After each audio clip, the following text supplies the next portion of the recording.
Geography विषय है उदाहरणात्मक समझ का। अगर आपकी अवधारणा सही है तो आपको समझने में कोई दिक्कत नहीं होगी। मैं बिगिनिंग से स्टार्ट करूँ, आपको मेरी आवाज़ को सिर्फ सुनना है और समझना है। आपका ध्यान कैसे आकर्षित करना वो मेरा काम है। सबसे पहले हम पृथ्वी का अध्ययन करते हैं। पृथ्वी का अध्ययन हम उसके नमूने से करते हैं जिसे ग्लोब कहते हैं। जिसे ग्लोब कहते हैं। ये ग्लोब का एक प्रकार है। अगर हमें पृथ्वी का अध्ययन करना है तो हमें ग्लोब है। ये मैंने ग्लोब का एक प्रकार बनाया। इस पे बहुत सारी रेखाएं हैं जो काल्पनिक रेखा है। पृथ्वी के बीचों बीच में एक रेखा है जिसे 0 डिग्री देशांतर कहते हैं। जिसे 0 डिग्री देशांतर कहते हैं। इसके ठीक बीचों बीच में एक अक्षांश रेखा है जिसे 0 डिग्री अक्षांश रेखा कहते हैं। ठीक है, ये दो रेखाएं हैं जो पृथ्वी को दो बराबर भागों में बांट रही है। 0 डिग्री अक्षांश रेखा पृथ्वी को दो भागों में बांट रही, एक उत्तरी गोलार्ध और एक दक्षिणी गोलार्ध। ठीक है, यहाँ ये भी उत्तरी है और ये भी उत्तरी है और ये भी दक्षिणी है। ठीक है, ये हो गया। दूसरी बात, 0 डिग्री देशांतर पृथ्वी को दो भागों में बांट रही है, एक पश्चिमी गोलार्ध, एक ये भी पश्चिमी गोलार्ध है और ये पूर्वी गोलार्ध। पश्चिम और पूर्व। ठीक हो गया। मैंने आपको बताया कि 0 डिग्री देशांतर पृथ्वी को दो भागों में बांट रही है, एक पश्चिमी गोलार्ध और एक पूर्वी गोलार्ध। तो ये वाला हिस्सा यहाँ से लेके आ रहा है, पूरा हिस्सा पश्चिमी गोलार्ध है और ये पूर्वी गोलार्ध है। ठीक है, इतना हमने समझा। उसके बाद ये देखेंगे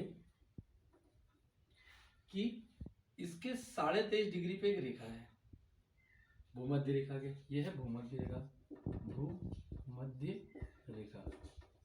ठीक है, भूमध्य रेखा के 23.5 डिग्री नीचे आएंगे तो आपको एक रेखा मिलेगी, इसका नाम है मकर रेखा। मकर रेखा। ठीक हो गया। भूमध्य रेखा से 23.5 डिग्री हम उत्तर में जाएंगे तो आपको एक रेखा मिलेगी, उसका नाम है कर्क रेखा। ठीक है,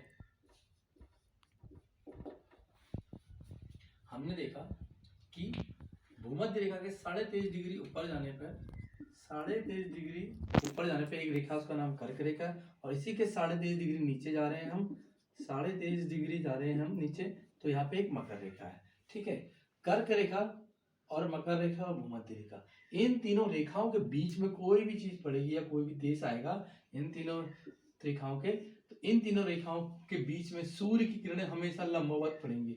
यानी कि सूर्य की किरणें हमेशा 12 महीने में से हमेशा यहाँ पड़ती रहेगी। इसलिए यहाँ सबसे ज्यादा गर्मी होगी, क्योंकि जब सूर्य की किरणें यहाँ पड़ेंगी, जब धरातल गर्म होगा तो धरातल के संपर्क में आने वाली हर चीज गर्म होगी, चाहे वो हवा हो या कुछ भी हो। तो ये चीज जब तपेगा, तपने से क्या होता है, अब आप देखना, यह है उत्तरी ध्रुव और यह है दक्षिणी ध्रुव। ठीक है, उत्तरी ध्रुव और दक्षिणी ध्रुव 0 डिग्री अक्षांश रेखा से हम जितना उत्तर की ओर जाएंगे उतना ठंड बढ़ती जाएगी। उसी प्रकार जितना हम नीचे की ओर आएंगे उतनी क्या होगी, ठंड बढ़ती रहेगी। इस रेखा और इस रेखा के बीच में अगर आप कहीं भी है तो सूर्य आपको आपके सर के ऊपर मिल सकता है। उसके बाद जितना हम यहाँ से नीचे को जाएंगे उतना बड़ी बड़ी दिन होंगे और बड़ी बड़ी रातें होंगी। ये इलाके ठंडे हैं, ये इलाके और ये वाले इलाके ठंडे हैं, ये बर्फ के इलाके हैं। आपने देखा होगा जो ये क्या है, इंग्लिश कंट्रियां हैं, वहां पे ज्यादा ठंड पड़ती है, अंग्रेज लोग इसलिए गोरे होते हैं। ये जो अफ्रीका का देश है, अफ्रीका एक ऐसा महाद्वीप है जो तीनों रेखाओं के बीच में है, इसलिए यहाँ सूर्य की किरणें हमेशा क्या होती है, पड़ती रहती है, तो यहाँ ज्यादा गर्मी होती है। इसमें समझेंगे थोड़ा। ठीक है, ये 0 डिग्री देशांतर है। ठीक है, ये 0 डिग्री अक्षांश है। ठीक है, अब क्या है, ठीक है, आप देखना कि ये जो कर्क रेखा है और ये है मकर रेखा। ठीक हो गया। कर्क रेखा पर 21 जून को सबसे बड़ा दिन होगा। क्या होगा, 21 जून को बड़ा दिन होगा और यही सबसे बड़ा दिन होगा तो सबसे छोटी रात भी होगी। फिर क्या होगी, छोटी रात होगी। ऐसे ही मकर रेखा पर 22 दिसंबर को सबसे बड़ा दिन होगा।